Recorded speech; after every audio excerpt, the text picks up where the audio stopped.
যেহেতু আজকে শাবান মাসের 10 তারিখ, তার মানে আর 4 দিন পরে হবে 15 তারিখের রাত, মানে লাইলাতুন নিসফে মিন শাবান, যেটা আমাদের দেশে যেগুলোকে যে রাতকে শবে বরাত হিসাবে আখ্যায়িত করা হয়েছে। আসুন এই সম্পর্কে লম্বা চূড়া কথা আছে, তবে আমি 15 মিনিটের মধ্যে চেষ্টা করব 3টা দলিলের খণ্ডন করতে। মানে তাদের জবাবটা আপনি কি দিবেন যারা এর পক্ষে দলিল দেয়। যারা বলে এ রাতটা হচ্ছে কি বলে শবে বরাত, এই ফার্সি শব্দ, তার মানে বরকতের রাত, অথবা বলে ভাগ্য রজনীর রাত, এই কথাটাকে আপনি কিভাবে খণ্ডন করবেন?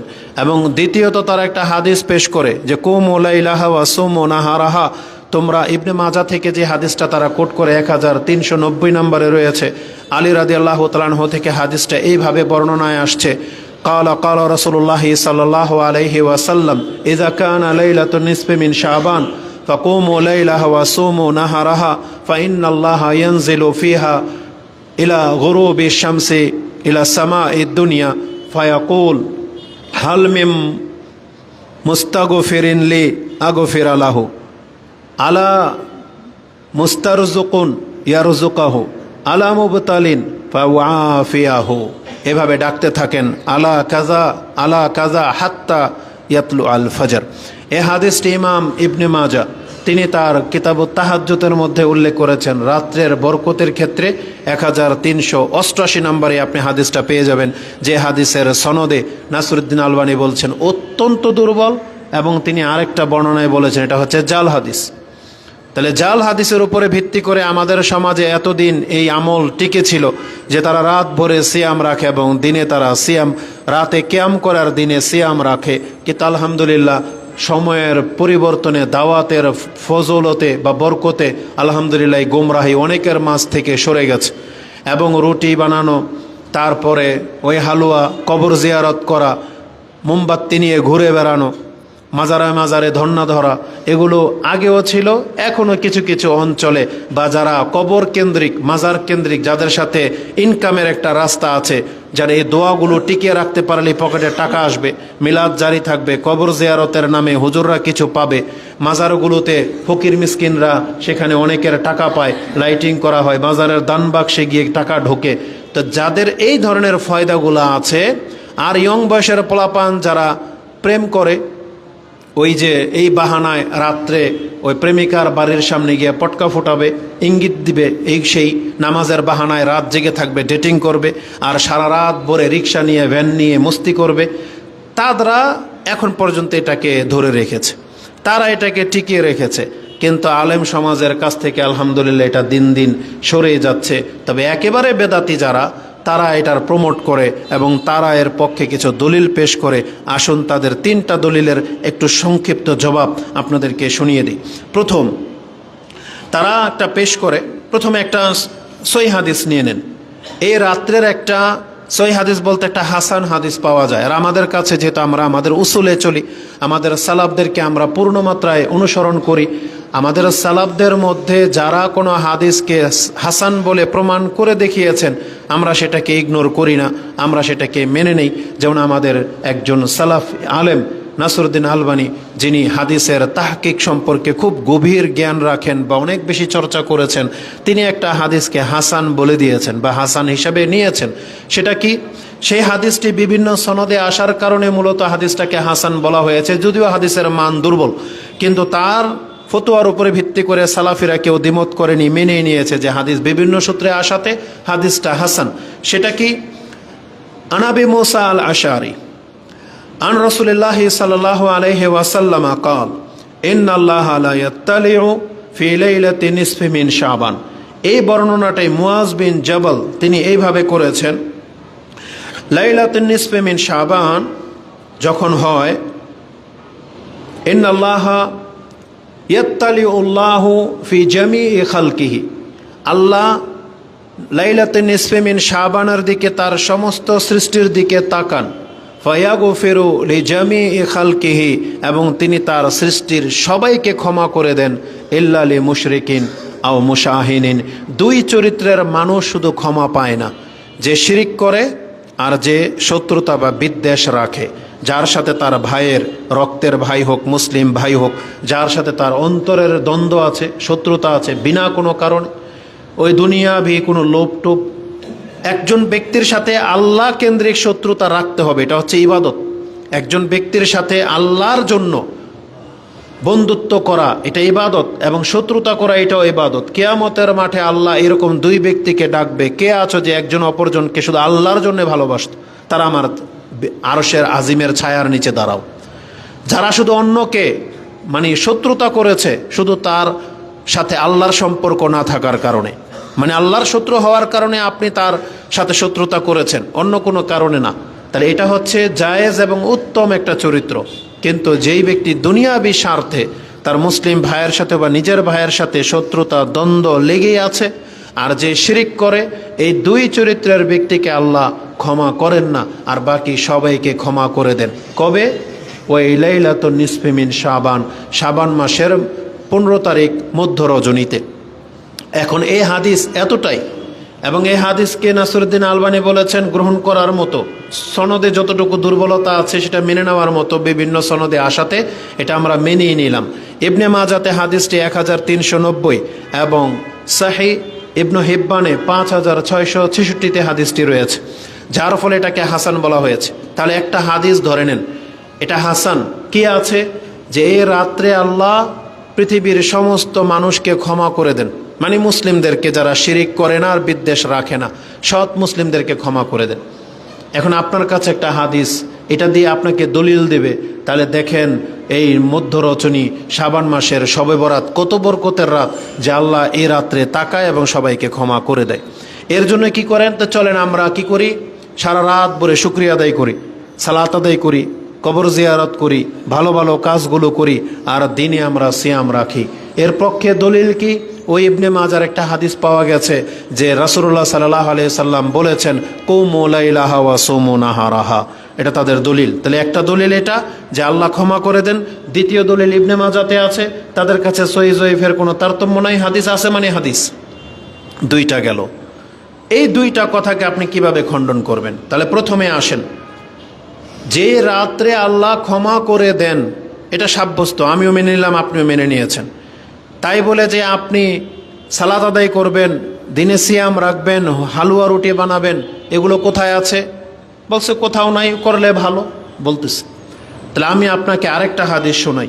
এই হাদিসটা তো দুর্বল, কিন্তু বিভিন্ন সনদের কারণে গ্রহণ করা হয়েছে। আর যেই হাদিসটা গ্রহণযোগ্য, মানে একবারে মাথার উপরে থাকবে, শীর্ষস্থানীয় হাদিস, ইমাম মুসলিম কোট করেছেন। আসুন একটা হাদিস আপনাকে আমি শোনাই।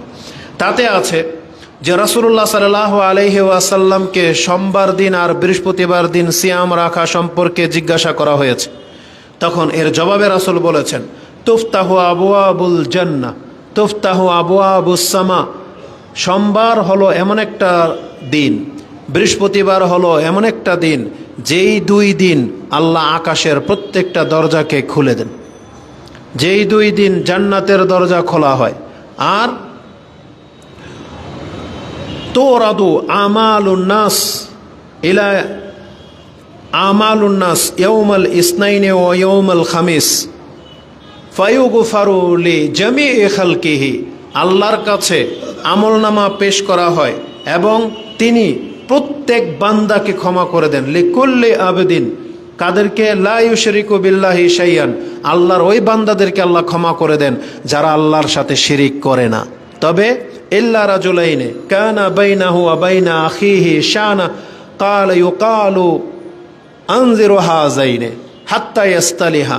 ইমাম মুসলিম রাহিমাহুল্লাহ তিনি তার কিতাবুল বিররি ওয়াল আদাব 46 নম্বর অধ্যায়ে হাদিসটি কোট করেছেন, যেটা আপনি 6438-এ পেয়ে যাবেন।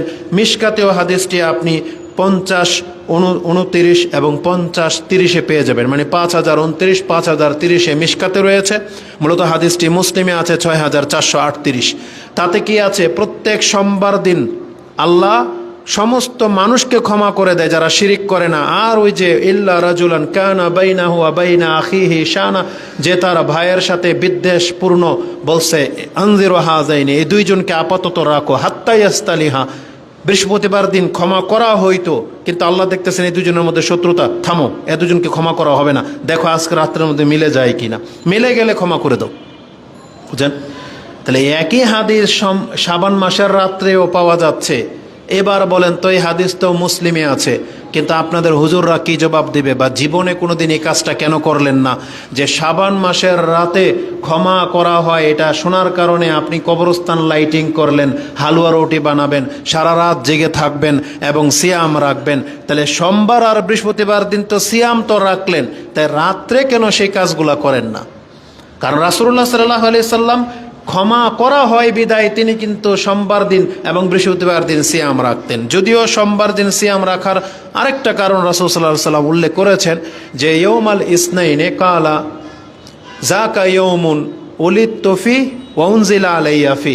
সোমবার দিন হচ্ছে এমন একটা দিন যেই দিনে আমি মুহাম্মদ সাল্লাল্লাহু আলাইহি সাল্লামের জন্ম হয়েছে এবং এই দিনই আমি রাসূল হয়েছি। তাহলে একই দিনে রাসূল হওয়া, একই দিনে জন্মগ্রহণ করার শুকরিয়া স্বরূপও রাসূল সাল্লাল্লাহু আলাইহি ওয়াসাল্লাম সোমবার দিন সিয়াম পালন করতেন। এখন ওই কারণটা এখানে পাওয়া যাচ্ছে না, এখানে আরেকটা কারণ পাওয়া যাচ্ছে, সেটা কি? আল্লাহ ক্ষমা করে দেন। তাহলে সোমবার দিন আপনি সিয়াম রাখেন না, বৃহস্পতিবার দিন রাখেন না, আর ওই শাবান মাসের একদিন শুধু সিয়াম রাখেন, আবার রাত্রে যা খুশি তা করতেছেন। তাহলে ওই কাজগুলো আপনার কাছে ডিমান্ড করে আপনি প্রত্যেক সোমবার আর প্রত্যেক বৃহস্পতিবার দিন আপনাকে এটা করতে হবে। সপ্তাহে যদি এটা আপনি করেন তাহলে একটা লক্ষণীয় বিষয় কি দেখেন, তাহলে কিয়ামত পর্যন্ত কবরস্থান থেকে আর লাইটিং সরবে না। বুঝেন?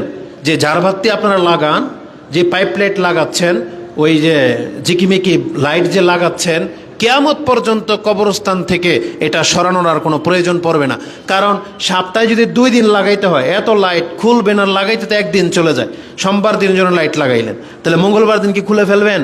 আবার বৃহস্পতিবার বুধবার দিন লাগাবেন বৃহস্পতির জন্য, তাহলে কি করতেন? কিয়ামত পর্যন্ত লাগিয়ে রেখে দিতেন, তাই না? ব্যয়বহুল, খরচ বেশি, ওই আনন্দ আর থাকবে না। এই জন্য যেখানে এই 2টা দিন গ্রহণ করলে বছরে 106 দিন লাইটিং করতে হবে, 106টা সিয়াম রাখতে হবে, 106 রাত্রেও তাহাজ্জুদ পড়তে হবে, হালুয়া রুটি বানাইতে হবে, তখন পকেটের টাকার পকেটে থাকবে না, মজাও শেষ, অর্থও শেষ, কষ্ট তো আছেই। যার ফলে তারা এই সুবিধাবাদী মুসলিমগুলা এই সোমবার আর বৃহস্পতিবার দিন এটা করে না, করে শুধু বছরে একবার। যেমন এই যে যারা নামাজ পড়েন না, 5 ওয়াক্ত নামাজ পড়তে তো কষ্ট হয়, সপ্তাহে একদিন আসতে তো কষ্ট হয় না, আর বছরে একবার ঈদের নামাজ তো ফুর্তির সাথে আপনি পড়তেছেন, কারণ কোনো কষ্ট নাই আর মজা লাগার ব্যাপার আছে। এটা দিয়ে নাজাত পাওয়া যাবে না, আপনি শরীয়ত মোতাবেক চলবেন। আসলে এটা প্রথম দলিল। আপনি কি কথাটা বুঝতে পারছেন? আপনি কি কথা বুঝতে পেরেছেন যেটা বললাম? তাহলে যদি ক্ষমার জন্য আপনি নিসফে শাবানের রাত্রে এমনটা করে থাকেন, তাহলে আপনার জন্য এটা লাজিম, বর্তা, এটা হক যে আপনি তাহলে প্রত্যেক সোমবার দিনও সেই কাজটা করবেন, প্রত্যেক বৃহস্পতিবার দিনও সেই কাজ করবেন। আর এই সোমবার আর বৃহস্পতিবার দিন করতে তো আপনার দ্বিধা থাকার কথা না, কারণ হাদিস তো মুসলিমে আছে। ওই হাদিসটা ইবনে মাজা, ইবনে হিব্বানে, তাও আবার দুর্বল সনদে, মানে মিক্স প্লাসে প্লাস হয়েছে বিদায় আপনি মানে গ্রহণ করে নিয়েছেন, কিন্তু ওর চাইতেও স্ট্রং মুসলিমের হাদিস, তাহলে সেটার উপরে কেন আপনি আমল করবেন না?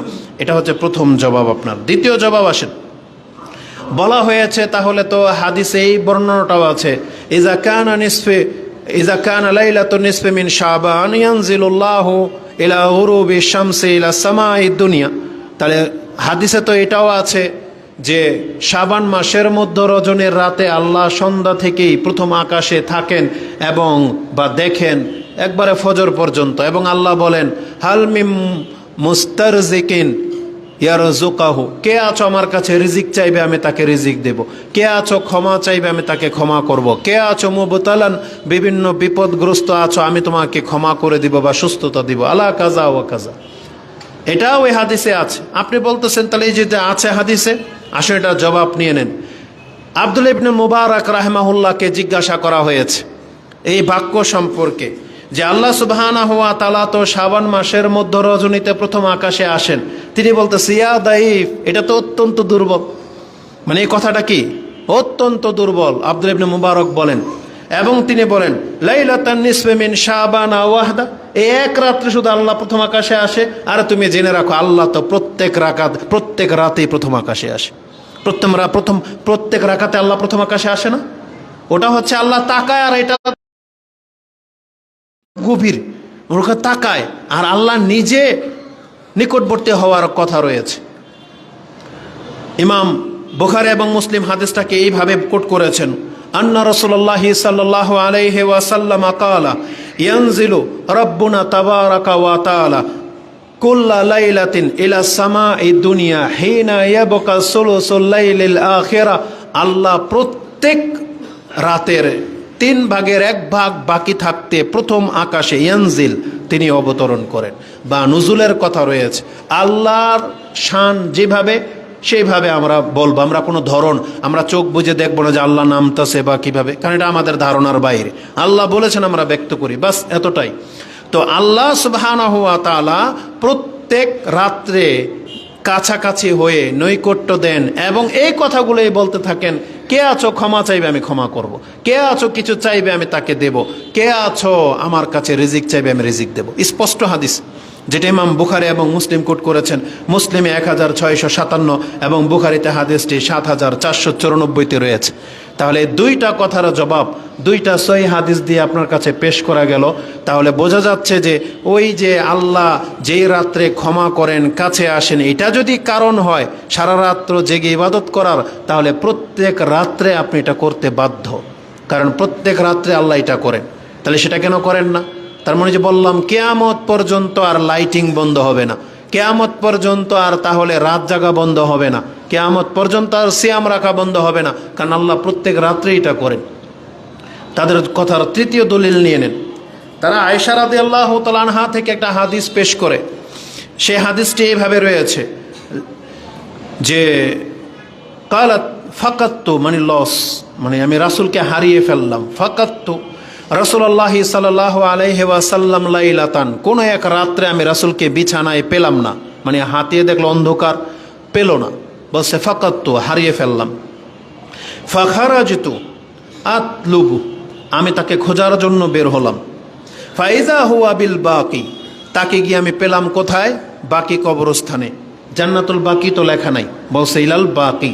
কিন্তু আমাদের দেশের বাকি কবরস্থান মুগ্ধ বলবে না, বলবে কি? জান্নাতুল বাকি, ইলা বাকি। রাফিউন রাসাহু ইলা সামা, আর তখন তার মাথাটা আকাশের দিকে উঁচু হয়েছিল, মানে আল্লাহর কাছে উঁচু করে তিনি কিছু বলতেছেন। ফাকালা আকুন্তি তাখাফি আইয়াফি আও আজলিমা আল্লাহু আলাইকি ওয়া রাসূলুহু, তুমি কি মনে করেছো আল্লাহ এবং তার রাসূল তোমার সাথে নাইনসাফি করবে? তার মানে রাসূল তোমার সাথে নাইনসাফি করবে না, না আল্লাহ করবে না মুহাম্মদ করবে। তার মানে নিজের চরিত্রটাকে তিনি আল্লাহর দিকে ঠেলে দিলেন। তার মানে আমি মুহাম্মদ যদিও চাই অন্য কোনো স্ত্রীর কাছে যাব তোমার ভাগে, কিন্তু আল্লাহ সেটা মেনে নেবে না।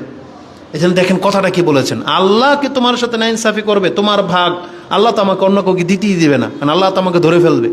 তার মানে আল্লাহ এটাকে কতটা গুরুত্ব দেন অন্যদের হক সম্পর্কে। চমৎকার একটা কথা।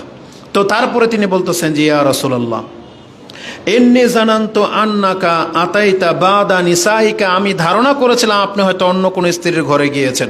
তখন রাসূল বলেছেন ফাকালা ইন্নাল্লাহ আযজা ওয়াজাল ইয়ানজিলু লাইলাতান নিসফি মিন শাবান, আল্লাহ সুবহানাহু ওয়া তাআলা নিসফে শাবানের রাত্রে তিনি প্রথম আকাশে আসেন। ইলা সামাঈদ দুনিয়া ফায়াগফিরু লিকুল আকসারা মিন আদাদি শারি গানামি কালবিন, আল্লাহ তখন নিসফে শাবানের রাত্রে আসেন, এসে ওই গানাম কালব গোত্রের গানাম, মানে বকরি বা দুম্বার শরীরে যত লোম থাকে তার চাইতেও অধিক মাত্রায় আল্লাহ মানুষকে ক্ষমা করে দেন। এটা বর্ণনা করা হয়েছে। এই হাদিসটি ইবনে মাজাহ তিনি 1389-তে উল্লেখ করেছেন, মুসনাদ আহমদ 16018 এবং তিরমিজিতে হাদিসটি 739-এ উল্লেখ করা হয়েছে, যে হাদিসের মান হচ্ছে দুর্বল। ইমাম তিরমিজি নিজেই বলেছেন, আমি আমার উস্তাদ মুহাম্মদ বিন ইসমাইল মানে ইমাম বুখারীকে জিজ্ঞাসা করেছিলাম, তিনি বলেছিলেন যে ওয়াসামিয়তু মুহাম্মদ ইউদাইফু হাযাল হাদিস, যে ইমাম বুখারী নিজেই বলেছেন হাদিস সহিহ না। তার মানে স্পষ্ট কথা থাকা সত্ত্বেও আপনি এটা দলিল নিলেন। এবার আরেকটা সহিহ হাদিসের যুক্তি আপনার কাছে পেশ করি, যে আপনি ইমাম বুখারী বলার পরেও যখন মানলেন না, তারপরে আপনি দাবি করতেছেন যে রাসূলুল্লাহ সাল্লাল্লাহু আলাইহি ওয়াসাল্লাম নিসফে লাইলাতুন নিসফে মিন শাবানের রাত্রে আল্লাহ রাসূল কবরস্থান জিয়ারত করেছেন, এটা আপনার দলিল। এবার আপনি সঠিক দলিলটা নিয়ে নেন। আয়েশা রাদিয়াল্লাহু তাআলা আনহা থেকে ইমাম মুসলিম কোট করেছেন হাদিস মুসলিমে, যদি বুখারী মুসলিমে না থাকতো, ওই একই কিতাবে থাকতো, তাহলে একটা খটকার ব্যাপার ছিল। কিন্তু ইমাম মুসলিম রাহিমাহুল্লাহ যেই কিতাবকে আপনি মেনে নিয়েছেন যে সবগুলো হাদিস সহিহ, কোনো দুর্বল হাদিসের স্থান দেওয়া হয়নি, তাতে তিনি 12 নম্বর পর্বে 2145 নম্বরে একটা হাদিস আপনি পেয়ে যাবেন। আয়েশা রাদিয়াল্লাহু তাআলা আনহা তিনি বলেন, কুল্লামা কানা লাইলাতুহা মিন রাসূলিল্লাহি সাল্লাল্লাহু আলাইহি ওয়াসাল্লাম ইয়াখরুজু মিন আখিরিল লাইলি ইলাল বাকি। আমার পালা রাসূলুল্লাহ সাল্লাল্লাহু আলাইহি ওয়াসাল্লামের সাথে যতগুলো রাত্রে হয়েছে, মানে যে রাত্রগুলোতে রাসূল আমার ঘরে থাকতেন, এমন একটা রাত্র বাকি থাকেনি যে তিনি রাতের শেষ অংশে বাকি কবরস্থানে না গিয়েছেন। এটা শুধু ওই লাইলাতুন নিসফে মিন শাবানের রাত্রের ঘটনা না। আয়েশা রাদিয়াল্লাহু তাআলা আনহা তিনি বলতেছেন, রাসূল সাল্লাল্লাহু আলাইহি সাল্লাম যতদিন আমার কাছে থেকেছেন এমন একটা রাত্র বাকি ছিল না, তিনি প্রত্যেক রাত্রের শেষ অংশে তিনি বাকি কবরস্থানে যেতেন। এটা প্রত্যেক রাত্রের ঘটনা, তিনি বাকি কবরস্থানে যেতেন। ফায়াকুল, এবং গিয়ে বলতেন, আসসালামু আলাইকুম দারা কাউমিন মুমিনিনা ওয়া আতাকুম মা তুআদুনা গাদান মুআজ্জালুন ওয়া ইন্না ইনশাআল্লাহু বিকুম লালাহিকুন। তারপর তিনি বলতেন, আল্লাহুম্মা গফির লিহাযিহিল বাকিল গারকাত। তিনি বলতেন, আসসালামু আলাইকুম দারাল মুমিনিন, হে মুমিনদের ঘরগুলোতে যারা শুয়ে আছো, তোমাদের উপরে সালাম, এবং তোমাদের সাথে যে ওয়াদা করা হয়েছিল গাদান, এটা বাস্তবায়ন হয়ে গেছে, মানে তোমরা তো কবরে চলে গেছো। ওয়া ইন্না ইনশাআল্লাহু লালাহিকুন, আর খুব শীঘ্রই আমরাও তোমাদের সাথে মিলিত হব, তার মানে আমরাও বেশি দিন দুনিয়াতে বেঁচে থাকবো না।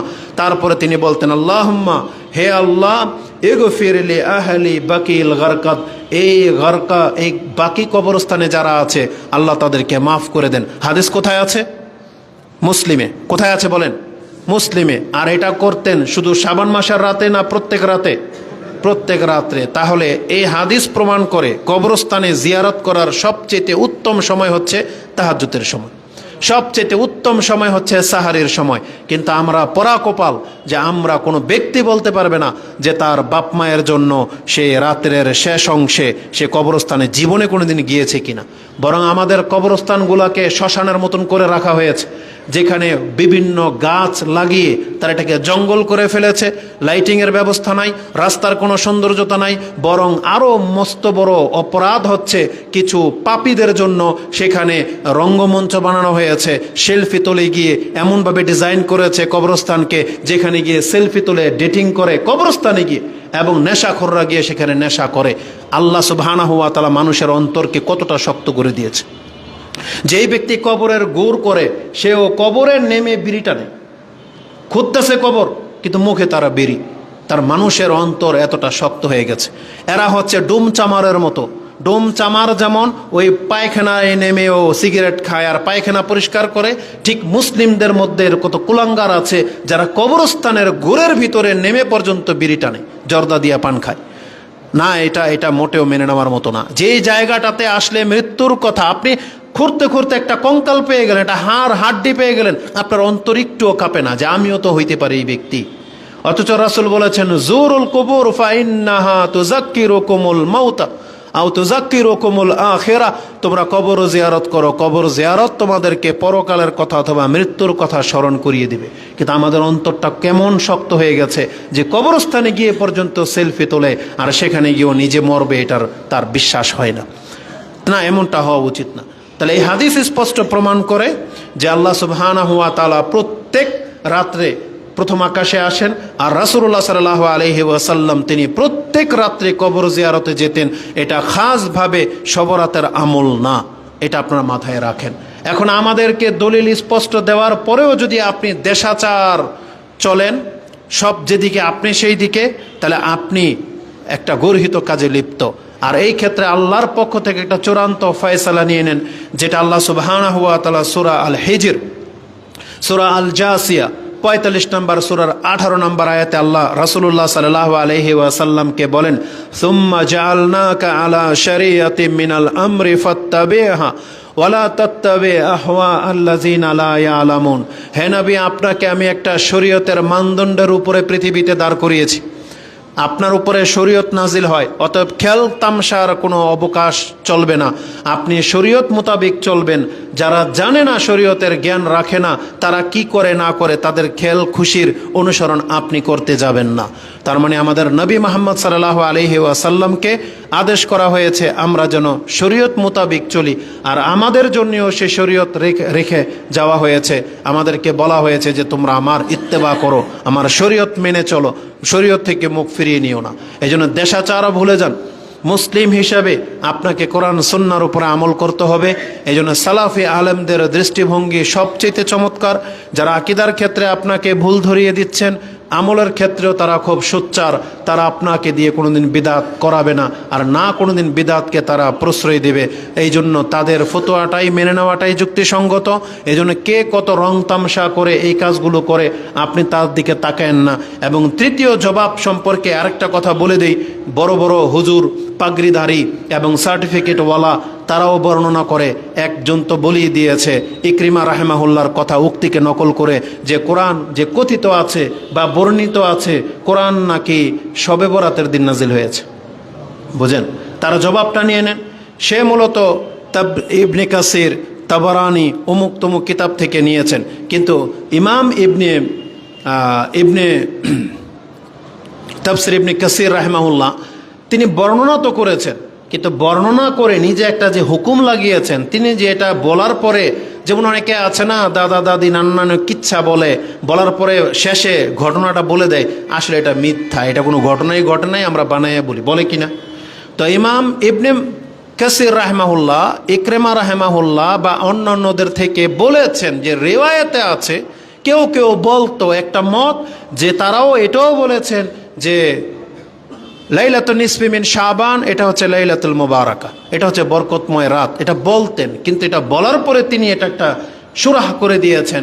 তার মতটাকে এই দুষ্ট লোকেরা নেয়নি, এই মিথ্যুকরা নেয়নি। আগের কথাটা নিয়েছে, শেষের কথাটা আর প্রচার করে না। আসুন সেটাতে কি আছে শোনাই আপনাকে। ইবনে কাসির রাহিমাহুল্লাহ তিনি বলেন, ইয়াকুলু তাআলা মুখবিরান আনিল কোরআনিল আযীম, তিনি কোরআন সম্পর্কে আমাদেরকে সংবাদ দিচ্ছেন, ইন্নাহু আনজালাহু ফি লাইলাতিল মুবারাকা, আল্লাহ এটাকে একটা বরকতময় রাত্রে নাজিল করেছেন, ও হিয়া লাইলাতুল কদর, আর ওটাই হচ্ছে লাইলাতুল কদর। ওটা লাইলাতুল বারাত না, ওটা কি লাইলাতুল কদর। যেমন আল্লাহ বলেছেন কামা কালা ইন্না আনজালনাহু ফি লাইলাতিল কদর, যেটা আল্লাহ কদরের রাতে নাজিল করেছেন। তারপরে ওয়া কানা যালিকা ফি শাহরি রমাদান লাইসা মিন শাহরি শাবান, ওটা শাবান মাস না, ওটা কোন মাস? কোরআন নাজিল হয়েছে রমজান মাসে। কামা কালা তাআলা, যেমনটা আল্লাহ বলেছেন শাহরু রমাদান আল্লাযী উনজিলা ফীহিল কোরআন, যেটা আপনি সূরা বাকারা 187 নম্বর আয়াতে পেয়ে যাবেন, 185 নম্বর আয়াতে। এটা বলার পরে তিনি বলছেন ওমান কালা, আর যেই ব্যক্তি এটা বলে ইন্নাহা লাইলাতুন নিসফি মিন শাবান, যে এটা হচ্ছে রমজান মাস না শাবান মাসের 15 তারিখের রাত, ফাকাদে আবাআদাল নাজা, সেই ব্যক্তি হক থেকে বহু দূরে, মানে সে হকের কাছে পৌঁছাতে পারে নাই। তার মানে ইবনে কাসির রাহিমাহুল্লাহর এই উক্তিটার এই নকল করে না। তিনি কিন্তু বলেছেন যে বলবে যে কোরআন নাজিল হয়েছে শাবান মাসের রাতে, তার মানে সেই ব্যক্তি হকের নাগাল পর্যন্ত পায় নাই, সে হক থেকে বহু দূরে। এবং তিনি বলেছেন ফাইন্না নাসাল কোরআন আন্নাহা ফি রমাদান, কেন? কারণ কোরআনের নাস এটা প্রমাণ করেছে কোরআন নাজিল হয়েছে রমজান মাসে। এই ক্ষেত্রে কোনো পীর, কোনো জুব্বাদারি, কোনো পাগড়িওয়ালার সার্টিফিকেটদারের কোনো যুক্তি চলবে না, যেহেতু কোরআনে ডিক্লেয়ার হয়ে গেছে যে কোরআন নাজিল হয়েছে রমজান মাসে। কিন্তু নির্বোধ মুরিদ, বোঝে না সোজে না, তার পীরের উপরে এমন অন্ধভক্ত হয়ে গেছে যে এখন যা বলবে তা, মানে স্পষ্ট গুমরাহিটাকে মেনে নিচ্ছে। তাহলে আমরা আমাদের পক্ষ থেকে এই 3টা কথা আপনার কাছে পেশ করলাম, যে লাইলাতুন নিসফি মিন শাবান সম্পর্কে এত বেশি বাড়াবাড়ি করবেন না, বরং এটা লাইলাতুল কদরের আরেকটা নাম। এই যে শবে বরাত যেটা আপনি বলতেছেন, এটা ফার্সি শব্দ, যদি এটাকে আপনি ট্রান্সলেট করেন বাংলায়, যদি বলেন ভাগ্য রজনী, এবার আমি বলবো এটাকে তাহলে কনভার্ট করেন আরবিতে, তাহলে আপনি নিজেই বলবেন লাইলাতুল কদর। যেটা ভাগ্য রজনী, এটার আরবি কি হয়? লাইলাতুল কাদর, মানে সব মানে রাত, তার রাতকে আরবিতে কি বলে? লাইল। আর যদি বলেন বরাত মানে হচ্ছে ভাগ্য সম্পর্ক ছেদের রাত বা মুক্তির রাত, তাহলে আল্লাহ সুবহানাহু ওয়া তাআলা তো বলেই দিয়েছেন সেটা হচ্ছে কদরের রাত, তাকদির পরিবর্তন ঘটে সেই রাত্রে লাইলাতুল কাদর বলা হয়েছে, সেটা হচ্ছে বরকতময় রাত। তাহলে একটা রাত্রের 4টা নাম, এটা ইমাম কুরতুবী কোট করেছেন, এক রাত্রের 4টা নাম, লাইলাতুল মুবারাকা, লাইলাতুল কাদর, লাইলাতুল সাক, মানে এটা হচ্ছে বাজেট পাশ করার রাত, আর এটা হচ্ছে লাইলাতুল বারাত, এটা হচ্ছে সম্পর্ক ছিন্ন করার বা বরকতের রাত। ওই একটা রাতকে 4টা নাম দেওয়া হয়েছে। তারা এখান থেকে একটা নাম চুরি করে ওই লাইলাতুল বারাতটাকে শাবান মাসে দিয়ে দিয়েছে, যেটা তারা মিস্টেক করেছে, ভুল করেছে। এই জন্য তাদের এই সমস্ত রঙ্গ কথায় ধোঁকা খাবেন না। কোরআন হাদিস স্পষ্ট যে শাবান মাসের রাত কোনো আমল নেই। ফজিলত যদি নিতে হয় তাহলে হ্যাঁ, ফজিলত স্পষ্ট যে আল্লাহ এই রাত্রে মুশরিককে আর শত্রুতা রাখে তাদেরকে ছাড়া সবাইকে ক্ষমা করা হয়। তাহলে এই হাদিসকেও যদি আপনি মেনে নিতে চান, তাহলে আপনার জন্যে যেটা করতে হবে সেটা হালুয়া রুটি না, বরং আজকে থেকে আপনি তওবা করেন। আপনি এখন থেকে শিরিক করে থাকলে দ্রুত আল্লাহর কাছে তওবা করেন, ঈমান নিয়ে আসেন, শিরিক বন্ধ করেন, আর শত্রুতা থাকলে ক্ষমা চেয়ে নেন। তাহলে এই 2টা কাজ করতে পারলে আপনি শুধু শাবান মাসের মধ্য রজনীতে না, বরং আপনি প্রত্যেক সপ্তাহে 2 বার করে আল্লাহর পক্ষ থেকে ক্ষমা পেয়ে যাবেন। আল্লাহ তুমি আমাদেরকে কবুল করো।